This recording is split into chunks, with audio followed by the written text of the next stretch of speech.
ముత్తగూడెం గ్రామంలో ప్రత్యేకంగా నిర్వహించబడుతున్నటువంటి ఈ యొక్క ఘనమైన సువార్త కూటములకు కూడి వచ్చినటువంటి మీ అందరికీ ప్రభువును రక్షకుడైన యేసుక్రీస్తు నామములో వందనములండి. ఈ రాత్రికాల సమయంలో ఇది యాక్చువల్గా సెకండ్ మీటింగ్ అనుకుంటాను.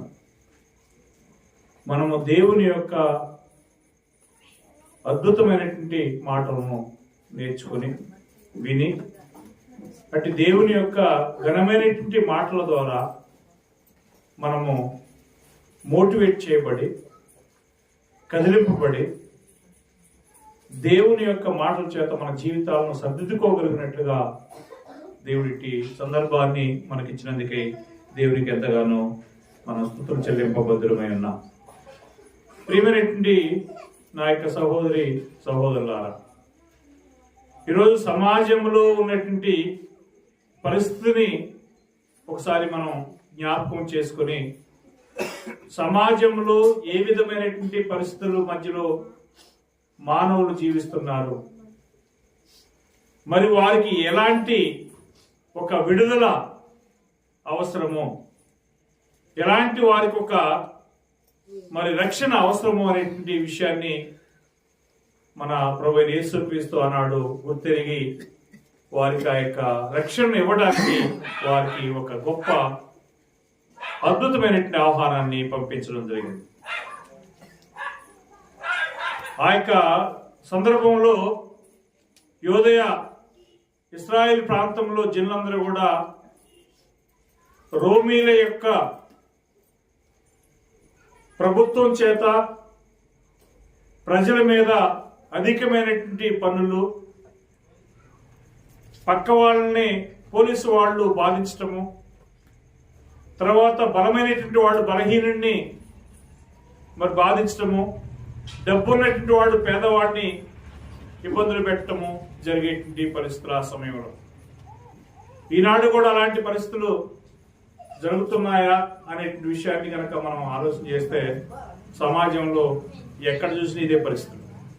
డబ్బున్నవాడు డబ్బు లేనటువంటి వాడు, లేదా అక్రమమైనటువంటి పోలీసు వ్యవస్థ పేదల్ని లేదా అమాయకుల్ని పట్టుకొని బాధించడం, ఇలాంటి పరిస్థితుల మధ్యలో సమాజంలో ఎక్కువగా జనాలు మగ్గిపోతున్నారు పరిస్థితులు మనం చూస్తున్నాం. అలాంటి వారికి యేసుక్రీస్తు ఆహ్వానం తెలియజేస్తున్నాడు.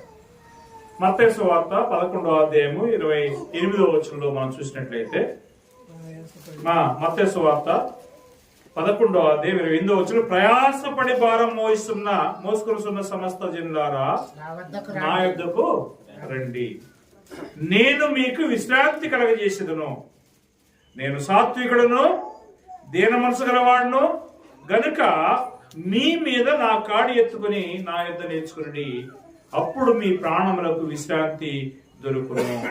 చూసారండి, అంటే వారికి ఏం లేదు అనే విషయాన్ని ప్రభు గ్రహించాడు. వారికి విశ్రాంతి లేక, వారి ప్రాణాలకు ఒక సుఖం లేకుండా, సమాధానం లేకుండా, వారు అనేక విధాలుగా ఒత్తిళ్లకు లోనై సమాజంలో మగ్గిపోతున్నటువంటి జనాన్ని ఆ రోజు ప్రభు చూడగలిగాడు. ఈరోజు కూడా మీరు కళ్ళు తెరిచి చూస్తే సోషల్ మీడియాలో అర్థమవుతూ ఉంటుంది మనకి.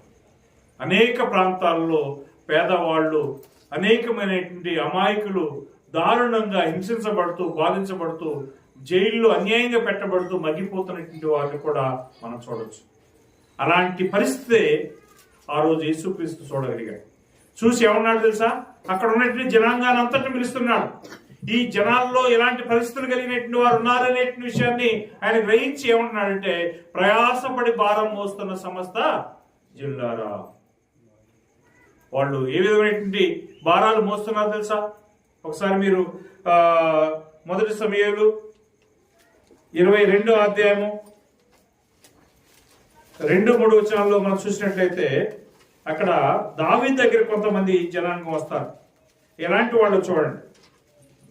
2వ వచనంలో చెప్తున్నాడు, మరియు ఇబ్బంది గల వారందరూ, అప్పులు చేసుకున్న వారందరూ, అసమాధానముగా ఉండు వారందరూ, అంటే సమాధానం లేనటువంటి వారందరూ, అతని యొద్ద కూడుకొనగా, అంటే సహజంగా అప్పుల బాధలతో మగ్గిపోతున్నట్టు వారు, తర్వాత బలవంతుని చేతిలో బాధించబడుతున్నట్టు వారు, రాజకీయ నాయకుల చేత కబ్జాలకు గురవుతున్నట్టు వారు ఏం చేస్తారు చెప్పండి?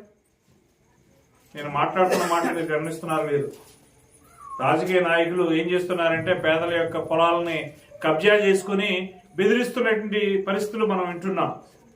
మరి అలాంటి వారు ఏం చేస్తారు? ఎవరి దగ్గర పోవాలనుకుంటారండి? ఎవరు మనల్ని విడిపింపగల శక్తి గల వారై ఉన్నారు, ఎవరి దగ్గరకు పోతే మనకు రక్షణ దొరుకుతుంది, ఎవరి దగ్గరకు పోతే మనకు ఆదరణ దొరుకుతుందని చెప్పి ప్రయత్నం చేయరా? ఎంతక ప్రయత్నం చేయరా? చేస్తారు. అదే ఇక్కడ ఈ దావీదు దగ్గరికి వచ్చారు. ఎలాంటి వాళ్ళట?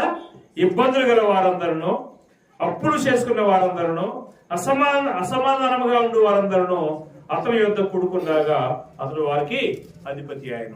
చూడండి, ఎప్పుడైతే ఈ యొక్క దావీదుని మరి సౌలు తరమటము ప్రయత్నం చేస్తున్నాడో, దావీదు అరణ్యములో రోజు రోజు తరుముతూ పారిపోతూ ఉన్నాడు. పారిపోయినప్పుడు ఒక సందర్భంలో హెబ్రోనులో ఆయన కూడుకున్న నివాసం చేస్తున్నప్పుడు అక్కడ ఉన్నటువంటి జనాంగం అంతా కూడా ఆయన దగ్గరికి రావటం జరిగింది. ఎందుకంటే దావీదుని మనం ఒకవేళ ఆశ్రయం చేసుకుంటే, దావీదుని ఒకవేళ నమ్ముకుంటే, దావీదుని మనం ఒకవేళ ఆయన దగ్గర పోతే మనకి ఆదరణ దొరుకుతుందేమో అని, మనకు ఒకవేళ రక్షణ దొరుకుతుందేమో చెప్పి ఆ దినాల్లో జనులు ఆశపడ్డారు. అదేవిధంగా ఇక్కడ ఉన్నటువంటి జనాంగం కూడా మరి యేసుక్రీస్తు యొక్క ఆహ్వానాన్ని మన్నించి ఆయన దగ్గర రావాలని చెప్పి ఆయన పిలుస్తున్నట్లుగా మనం చూస్తున్నాం. చూడండి, ఎవరికి ఆ యొక్క ఇన్విటేషన్ పోయింది ఒకసారి యెషయా గ్రంథంలో 55వ అధ్యాయము 1-2 వచనాలు చదువుదాం. యెషయా గ్రంథము 55వ అధ్యాయము. దప్పికొనిన వారులారా నీళ్ల యొద్దకు రండి, రూకలు లేని వారులారా మీరు వచ్చి కొని భోజనము చేయుడి. రండి, రూకలు లేకపోయినను ఏమీ ఇయ్యకయే ద్రాక్ష రసమును పాలను కొనుడి. ఇక్కడ చూడండి, యేసుక్రీస్తు ఎవరిని పిలుస్తున్నాడు? దప్పికొన్న వాళ్ళారా. మనం దారిలో పోతుంటాం. మా యొక్క చిన్నతనంలో ఎక్కడ పోవాలన్నా బస్సులు మనకు ఉండేవి కావు, సైకిళ్ళే ఉండేది ఆ కాలంలో. అది కూడా పెద్ద ధనవంతులే ఒక సైకిల్ కొనుక్కునేటువంటి పరిస్థితి. మోటార్ సైకిల్ కానీ కార్లు కానీ లేవు, ఉన్నా ఎవరికో ఒకరికి ఎక్కడో ఒకటి ఉంటుంది. అప్పుడు అలాంటి సమయంలో మనం నడుస్తూనే పోవాలి. పోయేటప్పుడు మనం ఏం చూస్తామంటే దారిని పోతూ గొంతు ఎండపోయినప్పుడు ఎవరైనా నీళ్ళు ఇస్తారా అని చెప్పి ఎదురు చూస్తాం. అట్నే ఇక్కడ ఏమంటున్నాడు? దప్పికొన్న వాళ్ళారా నీళ్ల యొద్దకు రండి, రోకలు లేని వాళ్ళారా మీరు వచ్చి కొని భోజనం చేయుడి. రండి, రోకలు లేకపోయినను ఏమీ ఇయ్యకపోయినను మీకు ద్రాక్షరసమును పాలను కొనుడి. ఆహారం కాని దాని కొరకు మీరు ఏళ్ళ రోకలు ఇచ్చెదరు అని అంటున్నాడు. ఈరోజు జనం ఏం చేస్తున్నారంటే వ్యర్థమైనటువంటి కార్యాల కోసమే, ఒక వ్యక్తికి జీవాన్ని కలగజేయలేని దానికోసమే, ఒక వ్యక్తిని కాపాడలేని దానికోసం ఏం చేస్తున్నారు? తమ సమయాన్ని ఖర్చు పెడుతున్నారు, సమయాన్ని వెచ్చిస్తున్నారు, తమ డబ్బులు ఖర్చు పెడుతున్నారు, తమ శరీరాన్ని దానికి అప్పగించుకుంటున్నటువంటి పరిస్థితులు మనం చూస్తున్నాం. మీకు అర్థమవుతుందా? ఇక్కడ మనం త్రాగితే మనకి జీవాన్ని ఇచ్చేటువంటి పానీయము దేవుడు మనకి ఇస్తున్నాడు. కానీ మనం పోయి డబ్బుల్లో 100 రూపాయలు, 150 రూపాయలు, 200 పెట్టి కొనుక్కున్న తాగినటువంటి ఆ యొక్క ద్రాక్ష లేదా ఆ పానీయం ఏంటి? మనకేమన్నా రక్షణ ఇస్తుందా? అది వ్యర్థమైంది అని చెప్పి మనం చూస్తున్నాం. అందుకని ఇక్కడ అంటున్నాడు, దప్పికొన్న వాళ్ళారా నీళ్ల యొద్దకు రండి, రోకలు లేనటువంటి వాళ్ళారా మీరు వచ్చి భోజనం కొనుడి. మీకు ఒకవేళ మీ దగ్గర రోకలు లేకపోయినప్పుడు కానీ డబ్బు లేకపోయినప్పటికీ కూడా నేనేం చేస్తాను? మీకు ఆహారాన్ని ఇస్తాను అని చెప్పంటున్నాడు. కానీ జనాంగం ఈరోజు ఏం చేస్తున్నది? దేవుడిచ్చేటువంటి ఆహారాన్ని ఇష్టపడుతున్నారా? యేసుక్రీస్తు కాలంలో యేసుక్రీస్తు చెప్పాడు, మీరు క్షయమైనటువంటి ఆహారం కోసం కష్టపడకూడదు. క్షయమైనటువంటి ఆహారం అంటే నశించిపోయేటువంటి ఆహారం. నశించిపోయేటువంటి ఆహారం కోసం మీరు కష్టపడొద్దు, అక్షయమైనటువంటి ఆహారమే మీరు వెతకండి అని అంటున్నాడు. అక్షయమైనటువంటి ఆహారాన్ని ఎవరు ఇవ్వగలరు? యేసుక్రీస్తు ఇవ్వగలరు. అక్షయమైనటువంటి ఆహారం అంటే ఏంటి? దేవుని యొక్క వాక్యం. సమరీ స్త్రీతో ఆయన మాట్లాడిన సందర్భం గుర్తుందా మీకు? ఆ యొక్క సమరీ స్త్రీతో మాట్లాడుతున్నప్పుడు, అమ్మా నీతో మాట్లాడుతున్నటువంటి వారెవరో నువ్వు ఎరిగితే నువ్వు ఆయన అడుగుదువు, ఆయన నీకు జీవజలాలు ఇస్తాడు అని. ఆమె ఏమనుకుంది తెలుసా? నువ్వు మా పితరుడైనటువంటి యాకోబు కంటే ఏమైనా గొప్పోడువా? నీకు అసలు చాంతాడు లేదు, బకెట్ లేదు, నువ్వు అంత లోతైన బావిలో నుంచి ఎలా తీస్తావు అని చెప్పి అడిగింది. కానీ ఆయన మాట్లాడుతున్నటువంటి ఆ యొక్క నీరు ఏం నీరు? జీవజలాలు. ఆ నీరు నువ్వు తీసుకుంటే నువ్వు ఎప్పుడు కూడా తప్పికొనవు అని చెప్పాను అన్నాడు. ఈరోజు ప్రజలు ఏం చేస్తున్నారంటే వ్యర్థమైనటువంటి దాహం కోసం, వ్యర్థమైనటువంటి ఆహారం కోసం ప్రయాసపడుతూ వారి యొక్క సమయాన్ని వృధా చేస్తూ వారి యొక్క మరి శరీరాలను నాశనం చేసుకుంటూ పోతున్నారు. అలాంటి వారిని ఆయన పిలుస్తున్నారు. ఏమని? ప్రయాసపడి భారం మోస్తూ శ్రమ పడుతూ బాధింపబడుతున్నటువంటి వాళ్ళారా మీరు నా యొద్దకు రండి, నేను మీకు ఏం చేస్తాను? విశ్రాంతిని ఇస్తానన్నాడు. ఆయన ఇచ్చేటువంటి విశ్రాంతి ఏ విధంగా ఉంటుంది? అది పర్మనెంట్ గా మన మీద భూ సంబంధమైన విశ్రాంతిని ఒకవేళ పొందామంటే 1 సంవత్సరం 2 సంవత్సరాలు ఒకవేళ ఆ విశ్రాంతిలో మనం ఉంటామేమో తప్ప, అయితే ఆయన ఇచ్చినటువంటి విశ్రాంతి అనేది నిత్యము మనల్ని నిత్య జీవంలో నడిపిస్తుంది. సమాధానంగా క్షేమంగా మనం జీవించడానికి అది మనకి సహాయపడుతుంది. కాబట్టి మనల్ని యేసుక్రీస్తు పిలుస్తున్నాడు. చూడండి 71వ కీర్తన, క్షమించాలి 72వ కీర్తన 12 నుంచి 14 వచనాలు చదువుదామండి. 72వ కీర్తన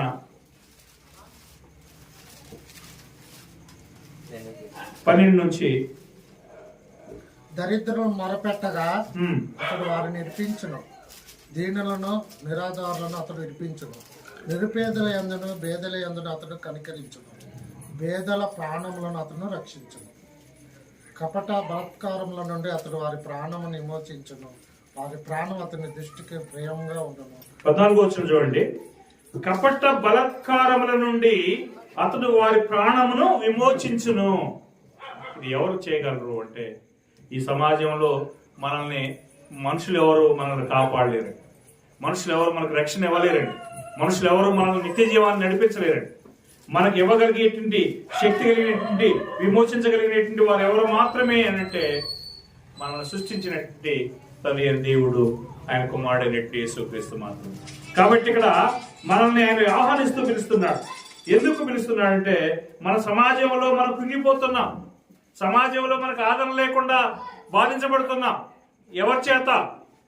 చూడండి, పక్కన బలవంతుల చేత బలహీనుడు బాధింపబడుతున్న పరిస్థితి చూస్తున్నాం. ఆ రోజుల్లో యూదుల మధ్యలో కూడా యూదులే సహా యూదుల్ని, సాటి యూదుల్ని బాధించేవారు. ఏ విధంగా చూడండి, మత్తయి సువార్తలో 23వ అధ్యాయం 4వ వచనం చదువుదాం.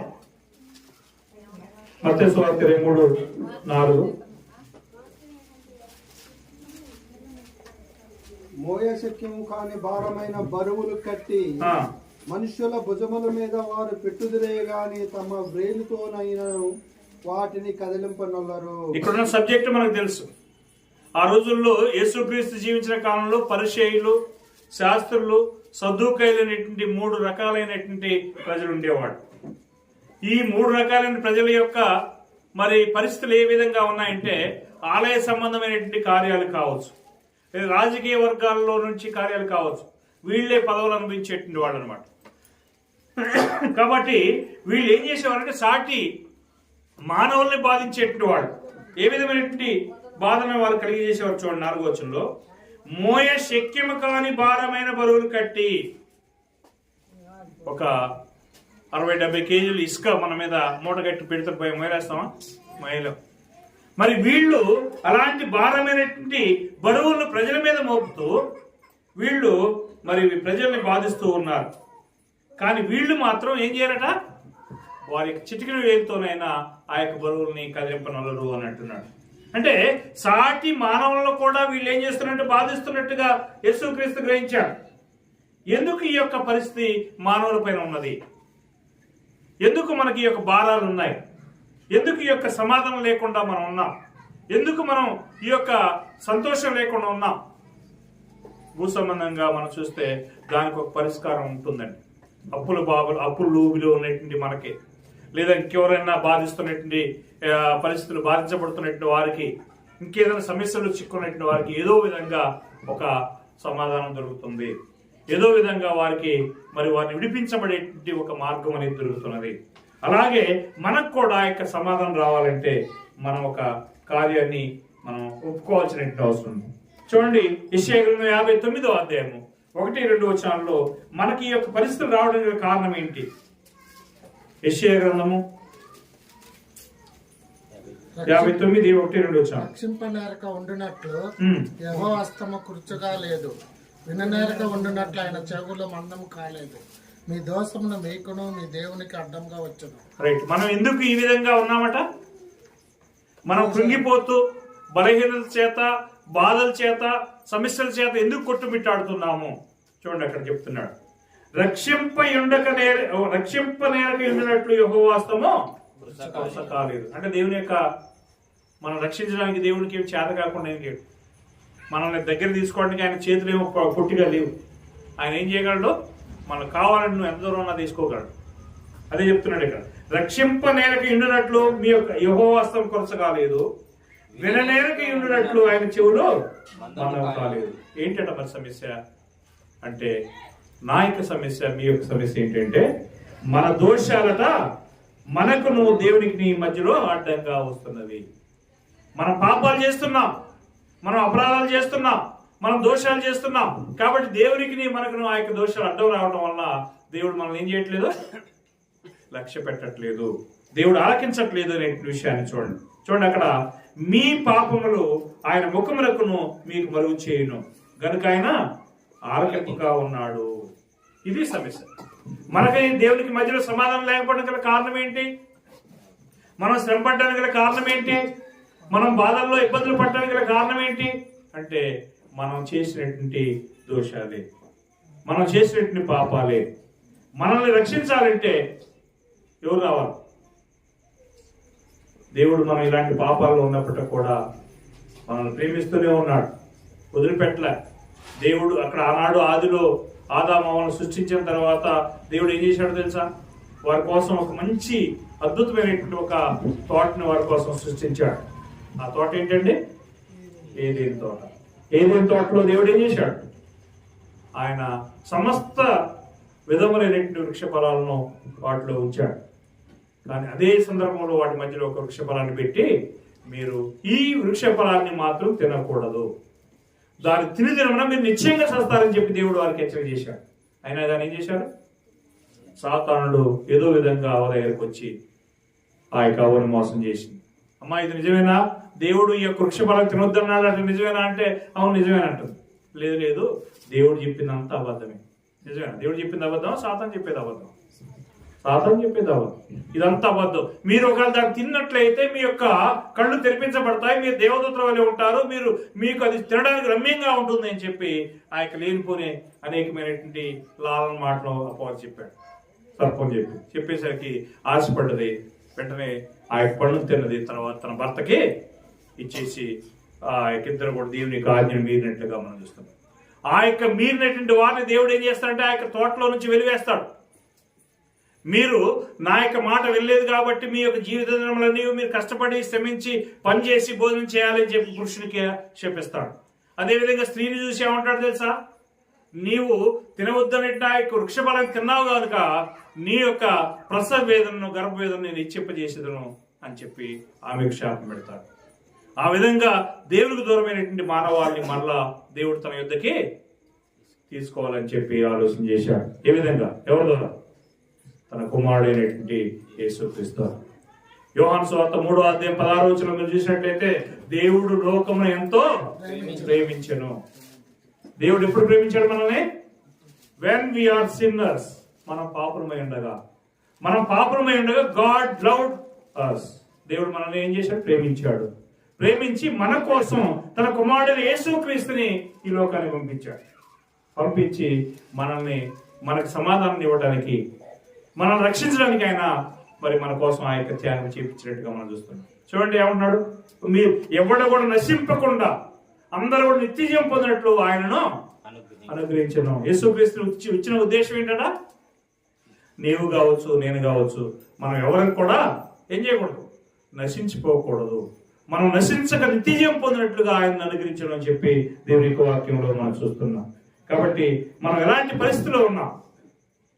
రోమీయులకు రాసిన పత్రిక 8వ అధ్యాయము 5వ అధ్యాయం 8వ వచనంలో మనం చూసినట్లయితే, రోమీయులకు రాసిన పత్రిక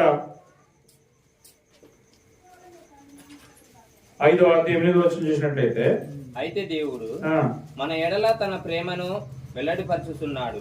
ఎట్లనగా మనం ఇంకనూ పాపలమై ఉండగానే క్రీస్తు మన కొరకు చనిపోయాను. చూసారా, ఎలాంటి పరిస్థితుల్లో ఉన్నటువంటి మనల్ని దేవుడు రక్షించాలని, మనల్ని కాపాడాలి, విమోచించాలని, తన నిత్య జీవానికి, తన రాజ్యములకు మనల్ని వారసులు చేయాలని చూస్తున్నాడు తెలుసా.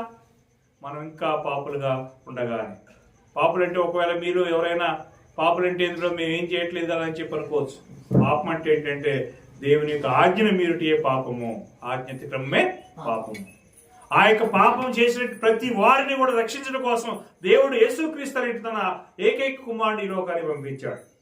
మరి ఆయన యందు విశ్వాసం వచ్చినట్లయితే, ఆయన కనుక మనం నమ్మినట్లయితే, ఆయన మరి మాటలను మనం ఆలకించినట్లయితే మనకి ఏమున్నదంటే నిత్య జీవము ఉన్నది, పరలోక రాజ్యం ఉన్నది. మరి మనకి ఆ యొక్క పరలోక సంబంధమైన ఆశీర్వాదాలు ఉన్నాయి.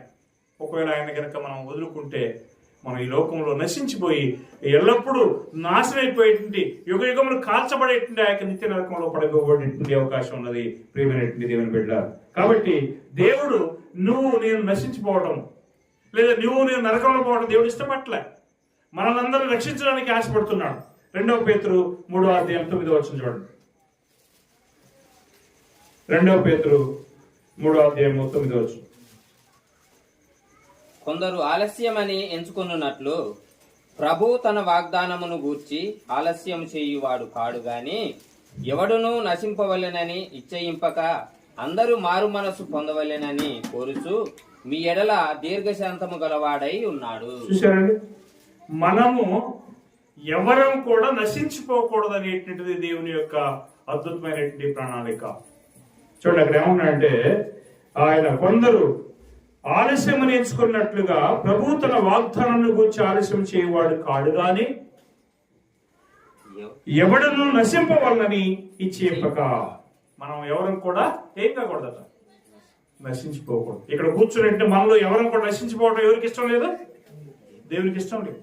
మనలో ఎవరం కూడా నశింపక, మరి నశింపోవాలని ఇచ్చేపక మనం అందరం కూడా మారు మనసు పొందవాలని కోర్చు మన ఎడల ఏం చేస్తున్నాడు ఆయన? దీర్ఘశాంతము చూపిస్తున్నాడు. The lord is not slow concerning his promise, so as count slowness, but is long suffering towards us, not purposing that any of us should perish. అంటే మనలో ఎవరు కూడా నశించకుండా మనం అందరం కూడా రక్షణ పొందాలని ఆయన ఏం చేస్తున్నాడు? దీర్ఘశాంతము చూపిస్తున్నాడు. దీర్ఘశాంతం అంటే ఏంటి? దీర్ఘశాంతం అంటే ఏంటి? లాంగ్ సఫరింగ్ అంటే ఏంటి? అంటే సమయం ఇస్తున్నాడు మనకి. ఇక మారుతాడేమో అని చెప్పి సమయం ఇస్తున్నాడు. కానీ మనమైతే ఇప్పట్లో లేదు, తర్వాత వచ్చే సంవత్సరం చెప్పి వాయిదాలు వేస్తూ పోతున్నాం. ఆ విధంగా వాయిదాలు వేసేటువంటి క్రమంలో ఒకవేళ మనం అనుకున్న సమయంలో యేసుక్రీస్తు వచ్చాడు అనుకోండి, మన పరిస్థితి ఏంటి? మనం రేపు అనుకుంటాము, ఎల్లుండి అనుకుంటాము, అదే ఈ రాత్రి యేసుక్రీస్తు వస్తే మన పరిస్థితి ఏంటి? దేవుడు మనల్ని ఖచ్చితంగా నిలదీయబడడానికి సిద్ధంగా ఉన్నాడు. కాబట్టి ప్రియమైనటువంటి దేవుని బిడ్డలారా, మనము ఏం చేయాలంటే దేవుని యొక్క కార్యాలని నమ్మాల్సిన అవసరం ఉంది. దేవుడు మనకి ఇచ్చినటువంటి ఆ యొక్క ఆహ్వానాన్ని అంగీకరించాల్సిన అవసరం ఉంది. 1 తిమోతి 2:3-4 కూడా చదువుదామండి ఈ సమయంలో. 1 తిమోతి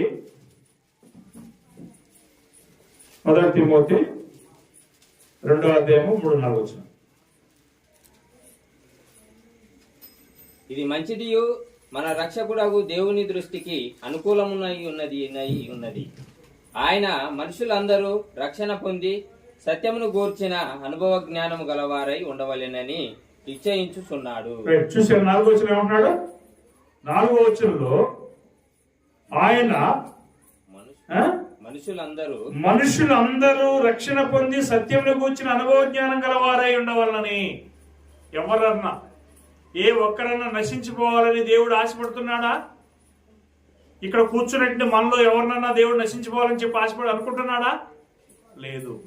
మనం ఒకవేళ ఎంత ఘోరమైనటువంటి పాపులుగా ఉండొచ్చు మనం. ఒకవేళ మీకు తెలియకుండా నేను ఎంత ఘోరమైనటువంటి పాపులు కావచ్చు, లేదా నాకు తెలియకుండా మీరు ఎంత ఘోరమైనటువంటి పాపులు కావచ్చు. కానీ మనం చేసినటువంటి పాపులుగా ఉన్నటువంటి మనల్ని నశించిపోవాలని దేవుడు ఆశపడుతున్నాడా? లేదు. మనలో ఎవరిని కూడా నశించిపోకూడదని అందరం కూడా మనందరం కూడా రక్షణ పొందాలని చెప్పి దేవుడు తన కుమారుడిని యేసుక్రీస్తునందు ఆహ్వానిస్తున్నాడు. కానీ ఆ యొక్క ఆహ్వానాన్ని మనం ఏం చేస్తున్నాం? నవ్వులాటుగా తీసుకుంటున్నాం. ప్రార్థన అంటే పెట్టుకున్నారులే, మనకెందుకులే అని చెప్పి అనుకుంటున్నాం. కానీ దీనిలో ఉన్నటువంటి విలువ, దీనిలో ఉన్నటువంటి గొప్పతనము, దీనిలో ఉన్నటువంటి ఆ యొక్క ఆనందం అనేటువంటి దాన్ని రుచి చూసి మనం ఎరిగినప్పుడు మాత్రమే అది మనకు అర్థమవుతున్నది. కాబట్టి ప్రియమైన దేవుని బిడ్డలారా, దేవుడు నన్ను రక్షించాలని చెప్పి ఇంత ప్రయాసపడుతుంటే, ఇన్నిసార్లు ఆయన వెడ్డింగ్ కార్డ్స్ ఇస్తున్నారు, ఆ ఇన్విటేషన్స్ ఇస్తుంటే మనం ఆ యొక్క ఇన్విటేషన్స్ ఏం చేస్తున్నాం? చింపడేస్తాం. అవునగా అనేక సందర్భాల్లో నేను సేవ మొదలు పెట్టిన తర్వాత ఈ 15-20 సంవత్సరాల్లో అనేక కుటుంబాలకు పోయి పిలుస్తా వాళ్ళు ఏం చేస్తుంటే అపాసంగా తీసుకుంటారు. మనకేం తక్కువ లేదా, దేవుడు మనల్ని తక్కువ చూడట్లే. అపహాసంగా చేసుకునేటువంటి వాళ్ళకి అది చివరికి ప్రశ్నించబడుతున్నది. కాబట్టి దేవుడు ఆ యొక్క అపహాసం చేసేటువంటి వాడిని ఆ రోజు ఆయన అడుగుతాడు, ఖచ్చితంగా అడుగుతాడు. కాబట్టి దేవుడు నన్ను రక్షించాలని చెప్పి ఉద్దేశం కలిగి ఉంటే, మనమైతే దేవుణ్ణి నిర్లక్ష్యం చేస్తున్నటువంటి పరిస్థితుల మధ్యలో కొంతమంది ఉన్నాం. అలా ఉండటం అనేది సరైనది కాదు ప్రియమైనటువంటి దేవుని బిడ్డ. యెషయా గ్రంథము 30:18 చదువుదాం. యెషయా గ్రంథము 30:18 చూసినట్లయితే 30:18 కావున మీ యందు దయ చూపవలనని యెహోవా ఆలస్యం చేయుచున్నాడు, మిమ్మల్ని కరుణింపవలన ఆయన నిలవబడి ఉన్నాడు. చూశారండి, మనమేమో దేవుని యొక్క మాట లక్ష్యం పెట్టకుండా, దేవునికి భయపడకుండా, దేవుని కోసం మనం ప్రయాసపడకుండా మనం ఉంటే, దేవుడు ఏం చేస్తున్నాడట? మన యందు దయ చూపవాలని, మనం కొంచెం కఠినంగా నడుచుకున్నా గాని, మన పాపంలో ఉన్నా గాని మన మీద ఏం చేస్తున్నాడు? దేవుడు దయ చూపవాలని యెహోవా ఆలస్యం చేస్తున్నాడు, మిమ్మల్ని కరుణించవాలని చెప్పి ఆయన నిలబడి ఉన్నాడు. యెహోవా న్యాయం తీర్చి దేవుడు, ఆయన నిమిత్తం కనిపెట్టుకునేటువంటి వారందరూ కూడా ధన్యులు. ఇప్పుడు ఇక్కడ కూర్చునేటువంటి మనందరం కూడా ఏం చేస్తున్నామండి? ఆయన కోసం కనిపెట్టుకున్నాం. లేకపోతే వస్తాం ఇక్కడికి? మనం ఇక్కడ రాము. ఎన్ని ప్రార్థన అని చెప్పిన ఒక రవి ఎంత మంచి భోజనం రెడీ చేసి ప్రార్థన పెడతా, భోజనం ఉందని చెప్పినా కానీ రాము. కానీ దేవుని కోసం ఏదో ఒక మూలన దేవుని కోసం కొంత భయం ఉన్నది వల్లనే మనం వచ్చాం. అవునా కదా? చెప్పండి, వాస్తవం కదా? ఖచ్చితంగా మనకు ఆ యొక్క ఆలోచన వల్లనే ఇక్కడికి వచ్చామని చెప్పి మనం చూస్తున్నాం. కాబట్టి దేవుడు కూడా మన కోసం ఆయన ఏం చేస్తున్నాడంటే ఎదురు చూస్తున్నాడు. కాబట్టి ఎవరైతే ఆయన కోసం ఎదురు చూస్తారో వారు ఏమైనారట? ధన్యులు అంటున్నాడు, ఆశీర్వదించబడినట్టు వారు. దేవుని యొక్క ఆశీర్వాదాలు నీవు పొందాలన్నా ఖచ్చితంగా దేవుని యొద్దకు రావాల్సిందే. దేవుని యొద్దకు రాకుండా నాకు దేవుని ఆశీర్వాదాలు ఏంటి ఆయన ఇస్తాడా? యాకోబులో ఒక మాట అంటాడు, మీరు దేవుని యొద్దకు రండి, అప్పుడు ఆయన మీ యొద్దకి వచ్చున్నాను. నేను మాత్రం దేవుని యొద్దకు రానయ్యా, నాకు మాత్రం ఆశీర్వాదం కావాలి. ప్రజలు ఆ విధంగా మాట్లాడుతున్నారు. యోబు అంటాడు తన భార్యతో, భార్య ఏమంటుందంటే, అయ్యా నువ్వు ఎందుకు ఇంకా బ్రతుకున్నావయ్యా? ఆయనకు వచ్చినట్టు ఆ బాధను చూశాడు. నువ్వు ఆ యొక్క దేవుని దూషించి చనిపోవచ్చు కదా అని చెప్పానంటే, మూర్ఖులను మాట్లాడుతున్నావు. దేవుని వద్ద నుంచి మేలు వస్తే మాత్రమే మనం తీసుకోవాలా, కీడు వస్తే మనం తీసుకోకూడదా అని అంటాడు. అంటే ఈ లోకంలో సమాజం ఏ విధంగా ఉందంటే, దేవుడు మేలు చేస్తే మాత్రం దేవుడు ఏదైనా మనకు శ్రమ పెట్టాడు అనుకోండి, ఒకవేళ రోగం వచ్చింది అనుకోండి, నొప్పి ఇచ్చింది అనుకోండి, దేవుడిని తిడతాం, దేవుని ప్రార్థనకు పోవు. అది కాదు. దేవుని యొక్క కార్యాలని మనం ఎల్లప్పుడూ కూడా అది పాజిటివ్గానే తీసుకోవాల్సిన అవసరం. దేవుడు అనేక సందర్భాల్లో మనకి శోధనలు ఇస్తుంటాడు. ఎందుకు ఇస్తాడండి? మనల్ని పరీక్షించడం కోసమే. నిజంగా నిలబడగలడా లేదా అని చెప్పి మనం చూస్తుంటాం కదా. యోబు యొక్క పరిస్థితి ఏంటి? యోబు నీతిమంతుడు, యథార్థవంతుడు, దేవుని భయభక్తులు కలిగి చెడుతనాన్ని విసర్జించినట్టు వాడని చెప్పాడు. మరి అలాంటి వాడికి ఏమొచ్చింది? కుమారులు పోయారు, కూతుళ్ళు పోయారు, తర్వాత ఆ యొక్క ఆస్తులన్నీ పోయాయి, చివరికి అధికారం మొదలుకు నడినెత్తి వరకు కురుపులతో నిండుకున్నట్టు జబ్బు ఉన్నది. ఏమన్నాడు తెలుసా? యెహోవా ఇచ్చును, యెహోవా తీసుకుని పోయాను, యెహోవా నామని స్తుతి కలిగిన గాక అని అన్నాడు. అంటే ఆయన ఒకవేళ మనలో కొంతమంది ఏమంటామంటే, దేవుడు ఇస్తే దేవుని కోసం పోతాం, దేవుడు ఇవ్వకపోతే దేవుడు లేని అని చెప్పండి. అలా కాదు. ఏం చేశాడంటే, దేవుడు ఇచ్చాడు, దేవుడే తీసుకుపోయాడు. యెహోవా నామమున స్తుతి కలిగిన గాక అని చెప్పిన తర్వాత మరలా ఆయన అన్ని శోధనలో నిలవబడినందువలన దేవుడు చివరికి ఆయన్ని డబల్ గా ఆశీర్వదించి మళ్ళా ఎక్కువగా ఆయన సంతానం ఇచ్చి అంతకుముందు ఉన్నట్టు ఆస్తుల కంటే ఎక్కువ ఆస్తులు ఇస్తాడు అనే విషయాన్ని 42వ అధ్యాయం యోబు పుస్తకంలో మనం చదువుతాం. ప్రియమైనటువంటి సహోదరి సహోదరుల, దేవుడు పిలిచినటువంటి అంటే ఇచ్చినటువంటి ఆహారాన్ని మనం ఆస్వాదించాలి, అంగీకరించాల్సినటువంటి అవసరం. ఎఫెసీయులకు రాసిన పత్రిక 2వ అధ్యాయం 11-12 వచనం చదువు. ఎఫెసీయులకు రాసిన పత్రిక 2వ అధ్యాయము. ఒకప్పుడు మన పరిస్థితి ఏ విధంగా ఉందో ఇక్కడ పౌలు గారు మాట్లాడుతున్నాడు. కాబట్టి మునుపు శరీర విషయంలో అనిజలమై ఉండి, యేసుక్రీస్తు ఈ లోకానికి రావడానికి ముందుగా, లేదా ధర్మశాస్త్రం అనేది అమల్లో ఉన్న పరిస్థితుల్లో మన యొక్క పరిస్థితి ఏ విధంగా ఉందో తెలుసా? అసలు దేవుడు అంటే ఎవరో తెలియదు, యేసుక్రీస్తు తెలియదు, వాగ్దానాలు లేవు, తర్వాత ఆశీర్వాదాలు లేవు, ఆ యొక్క నిరీక్షణ లేదు. ఈ విధమైనటువంటి లోకంలో ఏ విధంగా ఉంటుంది, నిరీక్షణ లేనటువంటి ప్రజలుగా ఉన్నాం. అలాంటి మనల్ని ఏం చేశాడంటే, ఆ యొక్క కాలంలో ఇశ్రాయేలుతో సహా పౌరులు గాక పరదేశులను, వాగ్దాన నిబంధన లేని పరిజనులను, నిరీక్షణ లేని వారిను, లోకమందు దేవుడు లేని వారిని ఉన్నటువంటి మనకి, క్రీస్తుకు దూరస్తులైనటువంటి మనల్ని ఆయన ఏం చేశాడంటే ఇప్పుడు తన కుమారుడైన యేసుక్రీస్తునందు ఆయన రక్తం వలన సమీపస్తులుగా మనల్ని చేసి ఉన్నాడు అంటున్నాడు. మనకు సమాధానాన్ని ఇచ్చి ఉన్నాడు. ఒకప్పుడు మనకు సమాధానం లేదు, వారికి యూదులతో మనకి ఏ మాత్రం కూడా పాలుపంపులు లేవు. కానీ ఇప్పుడు యేసుక్రీస్తునందు అద్భుతమైనటువంటి మేలు మనకు చేశాడు, అద్భుతమైనటువంటి ఆయన గొప్ప ఆశీర్వాదాలు మనకి ఇచ్చాడు. ఆ యొక్క ఆశీర్వాదాలు పొందాలంటే ఎక్కడ రావాలి మనం? ఒకసారి యాకోబు పత్రిక, ఒకసారి యాకోబు పత్రిక 4వ అధ్యాయం చదవండి.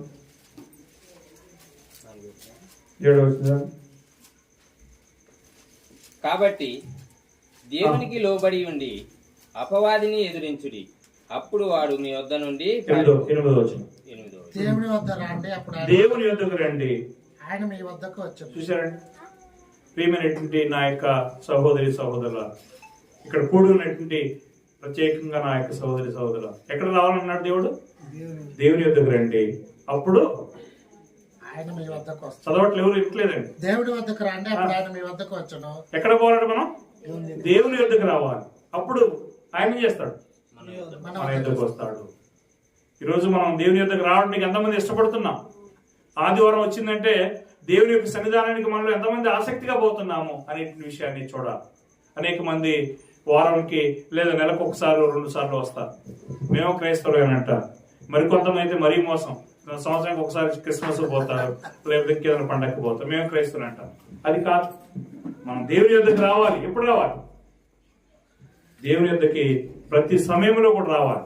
మీరు చూసినట్లయితే దేవుని యొక్క వాక్యాన్ని దేవుని యొక్క వాక్యాన్ని చదివే విషయంలో లేదా వినే విషయంలో దేవుడు మాట్లాడుతున్నాడు. నిర్మలమైన వాక్యం అనే పాలన అపేక్షించుడి.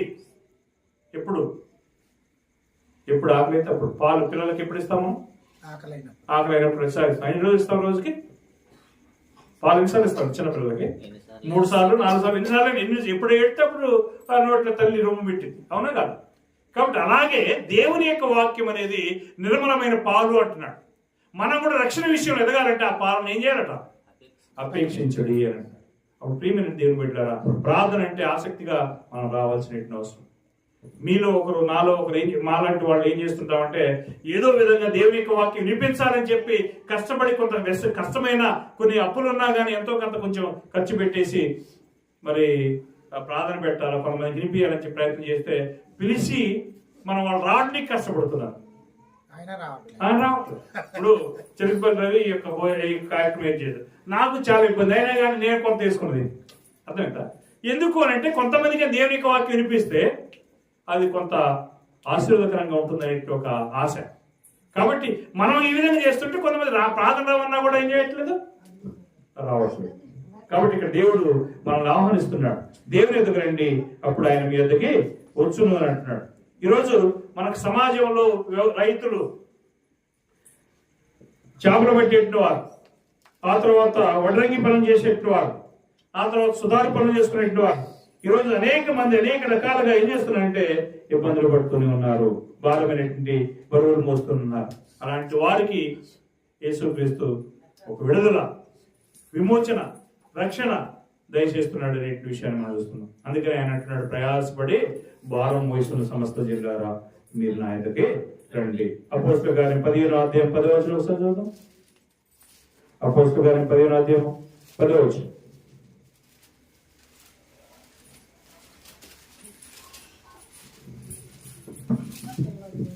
కనుక మన పితరులైనను మనమైనను మోయలేని కాడిని శిష్యుల మెడ మీద పెట్టి మీరెందుకు దేవుణ్ణి శోధిస్తున్నారు. ఇక్కడ మొదటి శతాబ్దంలో ఆది సంఘంలో పరిస్థితి అన్నమాట. వాళ్ళు ఏం చేస్తున్నారంటే కొన్ని మోషే ధర్మశాస్త్రంలో ఉన్నటువంటి కొన్ని ఆజ్ఞలు తీసుకొచ్చి కొత్త నిబంధన కొత్తగా ఏర్పడినట్టు సంఘం మీద మోపుతున్నారు. అందుకని ఇక్కడ మాట్లాడుతున్నారు. ఎందుకు ఈ పాయింట్ నేను తీశానంటే ఆ కాడి అనేటువంటి ఆ పదము ఏం చేస్తుందంటే ఒక భారాన్ని లేదా బరువుని తెలియజేస్తుంది. అంతే కదా. ఇప్పుడు పశువులకి మనం కాడేస్తాం. కాడేసినప్పుడు ఆ కాడి ఏం చేస్తుంది, పశువులు మోస్తాయి. కానీ అది భారమేనా? భారమే. ఆ యొక్క భారాన్ని మోస్తాయి. కాబట్టి ఇలాంటి భారమైనటువంటి పరిస్థితుల నుంచి మన దేవుడు ఏం చేయడానికి సిద్ధంగా ఉన్నాడంటే విడిపించటకు సిద్ధంగా ఉన్నాడు. విడిపించి ఎక్కడ తీసుకోవడానికి సిద్ధంగా ఉన్నాడు? ఎబ్రియలకు రాసిన పత్రిక 4:9 చూడండి. విశ్రాంతులని ఎబ్రియలకు రాసిన పత్రిక 4:9 కాబట్టి దేవుని ప్రజలకు విశ్రాంతి నిలిచి ఉన్నది. ఎందుకనగా దేవుడు తన కార్యంలో ముగించి విశ్రమించిన ప్రకారం ఆయన యొక్క విశ్రాంతిలో ప్రవేశించిన వాడు కూడా తన కార్యంలో ముగించి విశ్రమించును.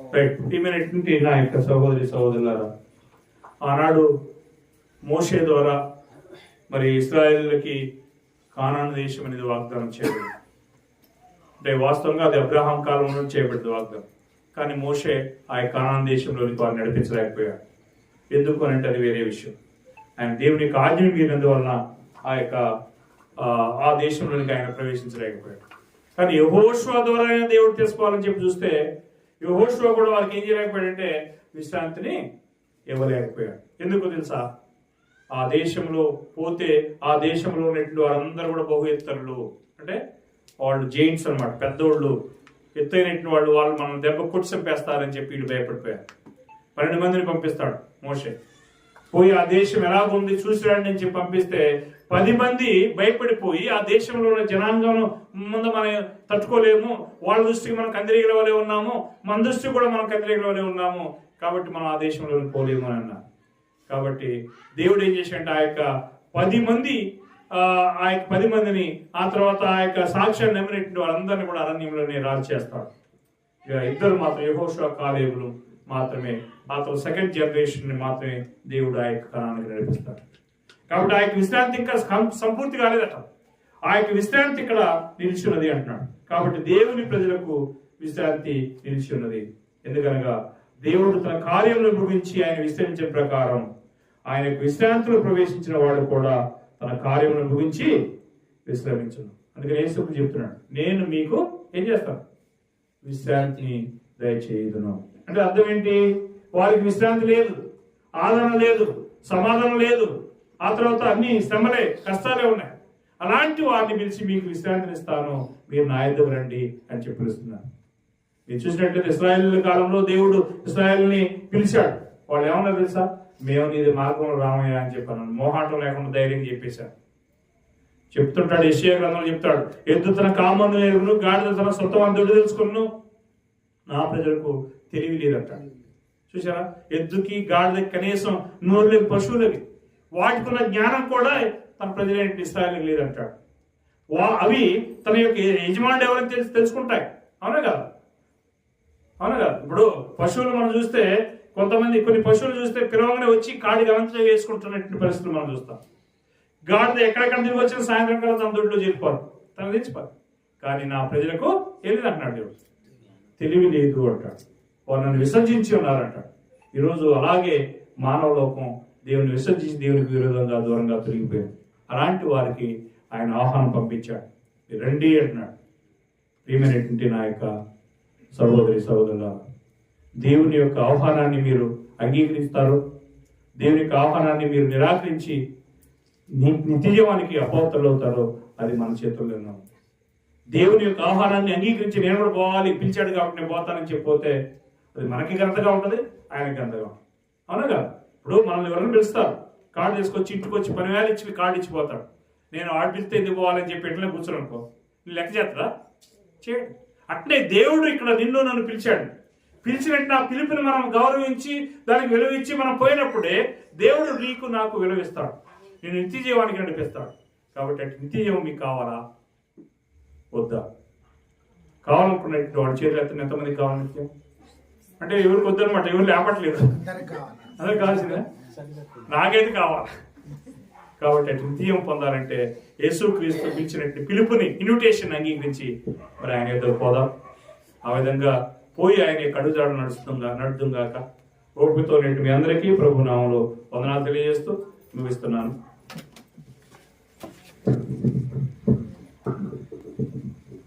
ఈ రోజున నేను రాకపోయినట్టే